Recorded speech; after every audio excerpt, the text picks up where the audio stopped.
problem is revenge is a dead-end path, and it's a dead-end path in two ways. There's this spiritual way that we've been looking at. You end up becoming less and less human.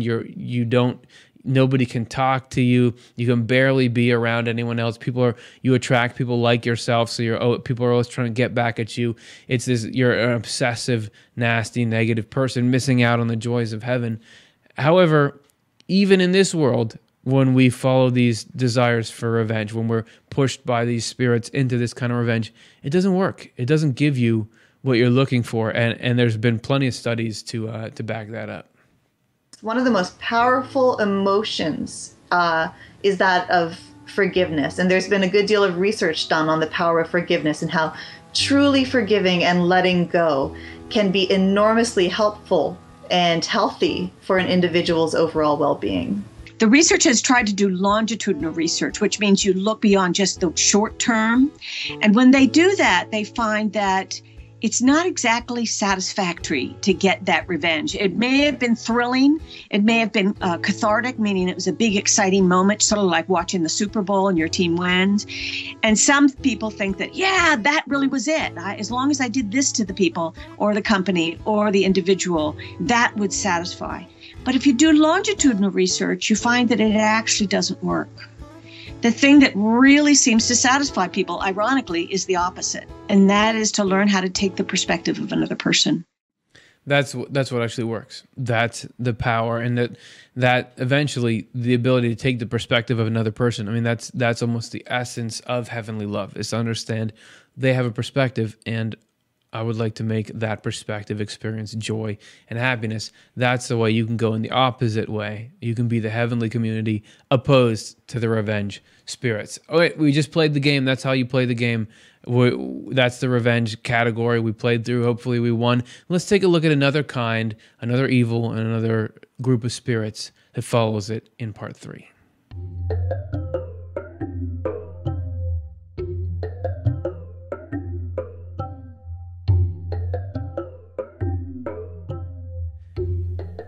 So again, it's not if your main villain is named manipulation, right? You're gonna be kind of confined to the B movie section, but this is the evil that spawns all kinds of trouble in the spiritual world. Let's begin, as we did last time, looking at what's the soul of manipulation in our world. What harm does it cause, and what kind of mindset does it take to do it? So we met Dr. Sony a little bit in our previous clip, and we're going to hear from her again on a little bit about this phenomenon of manipulation. You know, it's interesting about manipulation because the same mental abilities can be used for playing a good game of chess, where you think 2 or 3 steps ahead of time. If I do this, my partner will do this, and then I'll do this, etc. Well, the same series of steps might happen in your mind if you're thinking ahead, but if you have an evil intent in that you hope to be able to disempower the other person, or to make them lose, or to make them be embarrassed in public, or to somehow lose their material possessions. And delighting in that is really very similar to a love of dominion. So you can use the intellect. You could be a very smart person, such as a chess player, but you could use that for evil intent, because there's no guarantee that just because somebody is very intelligent and can do strategic thinking, that they will also be moral. It takes extra perception to be able to figure out, well, what would be the hot buttons of that other person? Are they vulnerable because of something in their past? Do they feel afraid because people are going to find out that maybe they were an illegitimate child, or they're going to find out that maybe they went bankrupt at one point?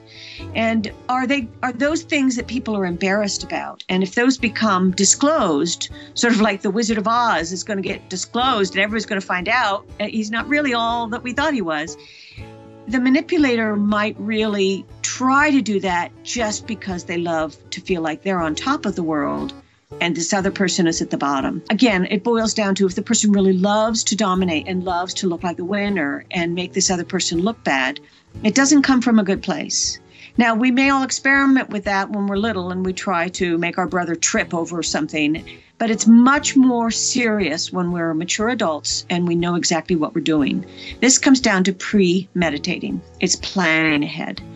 And the more we plan ahead and justify it and love it, the more serious it is. And it gets quite serious that this kind of evil created some of the most harrowing experiences that Swedenborg went through.